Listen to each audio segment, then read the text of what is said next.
Imagine que você foi escolhido entre outras pessoas para se tornar o novo Deus. Agora imagine também que uma das pessoas que você mais ama também está disputando esse mesmo jogo. É isso que nós vamos ver no volume 2 de Platinum End. Se vocês não viram a parte 1 que eu fiz há um tempo atrás, eu vou deixar o link aqui na descrição para vocês assistirem. Mas se vocês já assistiram aquele vídeo, eu peço vocês darem like no vídeo, se inscrever no canal, ativar o sininho e compartilhar esse vídeo para outras pessoas, para que elas possam conhecer também essa história que é muito boa. Mas se vocês já fizeram tudo isso, eu digo para vocês sentarem, porque a história vai começar agora.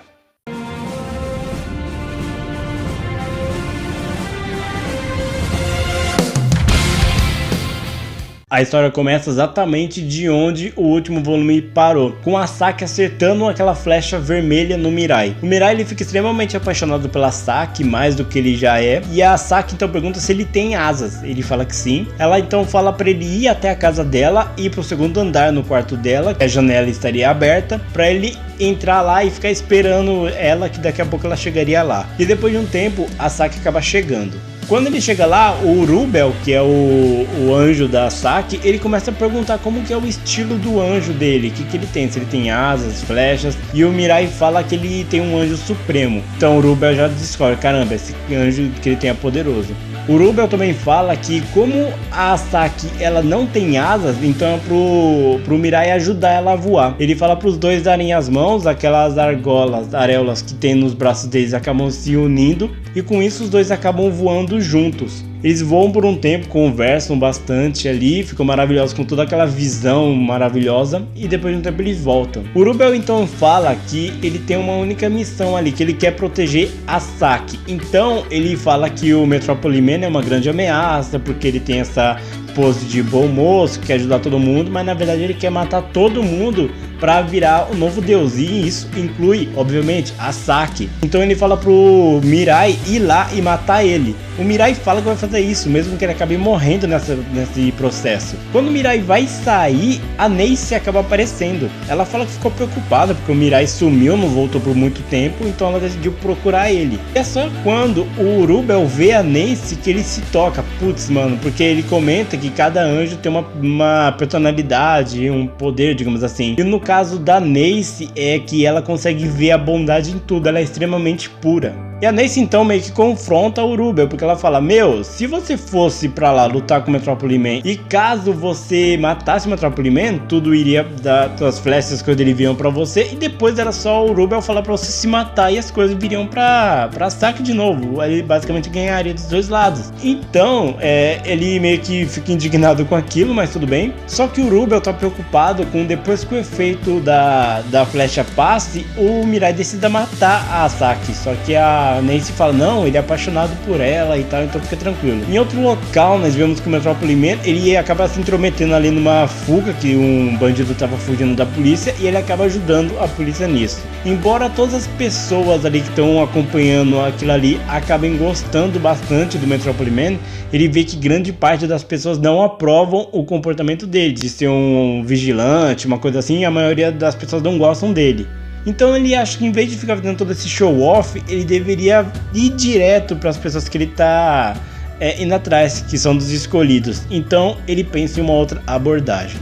33 dias depois, o efeito da flecha acaba saindo do Mirai e eles começam a conversar ali bastante, os quatro. E é quando a Neise decide, em vez de eles ficarem trabalhando sozinhos, separados, eles decidem trabalhar juntos. O Mirai é um pouco contra, porque o Rubel acaba meio que tentando fazer ele cometer suicídio. Só que a Neise fala pra ele deixar isso no passado e é o que ele acaba fazendo. Porque ele vê que como ele decidiu agora meio que tornar as pessoas felizes, ajudar elas a serem felizes, ele vê que de certa forma o Metropolis Man vai impedir que isso aconteça, então ele acaba meio que decidindo trabalhar em prol disso junto com a Saki.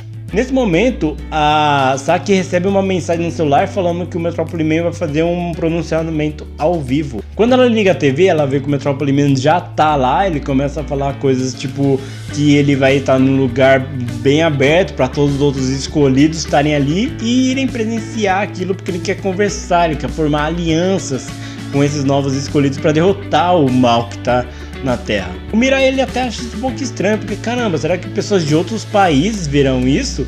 Só que o Rubel fala que a Neisy não deve ter explicado totalmente pra ele, mas todos os escolhidos foram do Japão. Porque como o Japão tem um número alto de suicídios, e eles meio que usaram como seleção pessoas que estavam desgostosas da vida para serem os candidatos, então eles focaram 100% no Japão, então todos são do Japão. Todos ali, é claro, percebem que aquilo é uma armadilha, que ele só tá ali para matar o máximo de escolhidos possível, conseguir as armas deles. Só que mesmo assim, o Mirai decide ir lá presencialmente para ver o que vai acontecer. O Mirai e a Saki, então, eles decidem ir até lá, enquanto o Rubel e a Neisy ficam assistindo ao vivo da casa da Saki. Acontece que de repente aparece o Metrópole Man ali, e de repente aparecem duas pessoas usando armaduras parecidas com a do Metrópole Man, só que uma verde e outra amarela. Os dois então chegam até lá e começam a atirar a flecha vermelha nele. Só que então eles percebem que aquela pessoa que tá ali já tem uma flecha vermelha. Então eles reparam que caramba, aquele não é o Metrópole Man, é uma pessoa se passando por ele. Nesse momento aparece no telão ali daquele estádio de beisebol o verdadeiro Metrópole Man. Ele fala que sim, aquele lá é outra pessoa. Na verdade ele usou um meia ali pra fingir que era ele e tal. Ele até fala que eles fizeram várias incoerências com o negócio das asas e tal, essas coisas.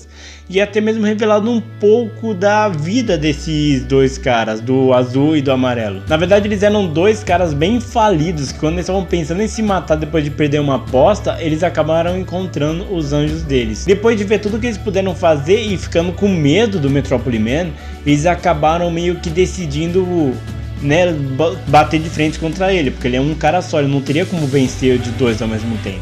Acontece que nesse momento aparece uma garotinha ali. Ela fala que tá com medo, que ela quer se unir a eles para conseguir vencer o Metrópole Man, porque ela tinha vontade de cometer suicídio. Só que depois que ela ganhou essas asas, ela teve vontade de viver novamente. Só que nesse momento o Metrópole Man aparece e acerta a flecha vermelha nela, e voltando para onde ele estava, naquele lugar que ele aparecia no monitor. E nesse momento ele fala, beleza, agora são 2 contra 2, como que vocês vão conseguir me vencer agora? E aqueles dois ali, o azul e o amarelo, eles começam a pedir se tem mais alguém ali que quer se unir a eles para eles conseguirem vencer o Metrópole Man. E nesse momento aparecem mais 2 pessoas ali, também usando armaduras, um verde e outro rosa. Eles então vão até lá, acertam a flecha vermelha neles por precaução, acabam levando eles pro meio do estádio, onde estaria aquele farsante do Metrópole Man. Acontece que na real, aquele que estava no meio era o verdadeiro Metrópole Man. Na verdade, quem é o falso Metrópole Man é aquele que tá na filmagem. Nesse momento então o Metrópole Man acaba pegando, atirando a flecha branca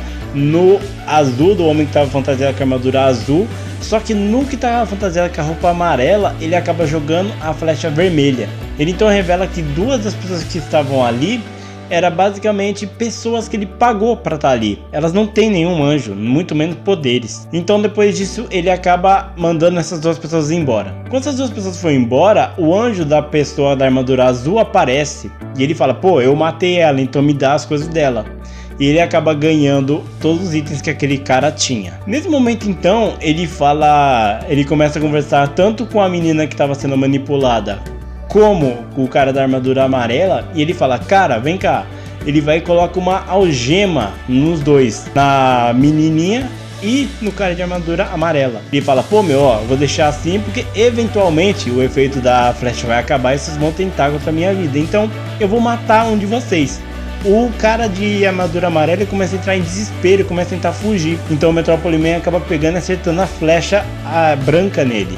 Aquela garotinha então começa a entrar em desespero, chorando, implorando para alguém ir salvar ela. Nesse momento, tanto a Saki como o Mirai ali, eles são desesperados, eles querem agir, só que eles sabem que eles não vão ter como vencer o Metrópole Man naquela condição. E é nesse momento que ele vai atacar ela, que a Neisy do nada aparece ali. Ela começa a conversar com o Metrópole Man e ela até fala que ele não vai ganhar nada matando aquela garotinha. Só que mesmo assim, o Metrópole Man acaba matando aquela garota sangue frio. Ele fala que ele tem sim algo a ganhar. Ele vai se tornar Deus, então ele não se importa com quem quer que morra para ele conseguir isso. A Neisy fala que ela também não tá nem aí para quem quer que morra, contanto que a pessoa que ela esteja protegendo sobreviva. Mas ela confessa que diferente de todas as pessoas que vão morrer, ela vai sentir um prazer maior quando o Metrópole Man for morto. E ela fala que não se preocupa, que logo logo isso vai acontecer. Então ela acaba indo embora. Todos também saem dali de maneiras mórbidas depois de ver aquela chacina que acabou de acontecer ali. Voltando pra casa, todos ficam bastante abatidos e o Mirai, ele sabe que eventualmente ele vai ter que matar o Metrópole Man. Só que ele não quer fazer isso. Ele lembra de uma conversa que ele teve com o pai dele sobre essa questão de ser feliz, das pessoas serem felizes. E o pai dele fala que, na opinião dele, as pessoas não deveriam guardar ódio nem rancor, porque isso limitaria, tiraria a felicidade delas. As pessoas deixariam de viver sentimentos de felicidade para se voltar ao ódio, sentimentos amargurados, sombrios. E é nesse momento que alguém aparece na janela do quarto da Saki. Um homem. Ele fala que ele é um candidato a ser Deus também, só que diferente dos outros e do Metrópole Man, ele tá ali para ajudar. E é desse jeito que acaba o volume 2 de Platinum End. Platinum End, ele começa bastante interessante. Primeiramente você coloca o Mirai, um cara que ele não quer matar as pessoas, e você vai colocando desafios, situações que ele se vê obrigado a matar, só que ele não gosta disso. Ele pegou trauma do que ele fez com a tia dele, ele não sente orgulho nenhum, ele não se sente feliz por ter feito aquilo. A tia dele maltratava ele, fazia todo aquele lance obscuro, maldito com ele, só que mesmo assim ele não sentia raiva deles. Ele se sente culpado por que aconteceu com a família dele, com os tios dele e tal. Então agora ele vai ter que reviver basicamente essa situação de novo. Ele sabe o que ele tem que fazer, só que não tem forças pra isso. A Nancy, ela consegue ver pureza em tudo, então ela acredita que mesmo o Mirai tendo esse jeito dele, esse pensamento, essa filosofia dele de querer ser feliz, querer que outras pessoas sejam felizes, ela sabe que eventualmente ele vai ter que cruzar essa linha, e ele também sabe. Os outros personagens, agora o Rubel, você vê que ele é um outro anjo, só que ele não é tão poderoso assim quanto a Nancy é. E assim como a Nancy comentou no volume anterior, existem classes de anjos, e nesse nós vemos a outra parte dos anjos, que é no caso o Rubel. O Rubel é aquele anjo mais oportunista, mais malandro, né? Ele não tem muito a dispor pra Saki, ele é apenas aquela pessoa que vai dar orientações pra ela, porque Asas, a flecha branca, ele não pode dar isso pra ela, ele só pode dar agora a flecha vermelha. Então você vê que mesmo ele não podendo proporcionar tanto, ele consegue ajudar ela de alguma forma, tanto ajudando ela a voar, usando as asas que o Mirai tem, meio que tentando fazer o Mirai passar as coisas para ela mesmo que ele morra. Então você vê que tem esse outro lado, e os anjos mesmo não são 100% tão bons assim. O mangá está sendo publicado aqui no Brasil pela JBC, então se vocês quiserem comprar esse mangá, eu vou deixar o link deles aqui na descrição. Eu também vou deixar aqui na descrição o link para o meu Instagram, onde eu coloco notícias de filmes, séries, mangás, HQs, entre outras coisas. Mas se vocês gostaram desse vídeo, eu peço para vocês se inscreverem no canal, ativar o sininho, deixar o like aqui embaixo, comentar o que vocês acharam desse vídeo, desse mangá. Mas é isso, pessoal, eu agradeço bastante a audiência de vocês e até mais.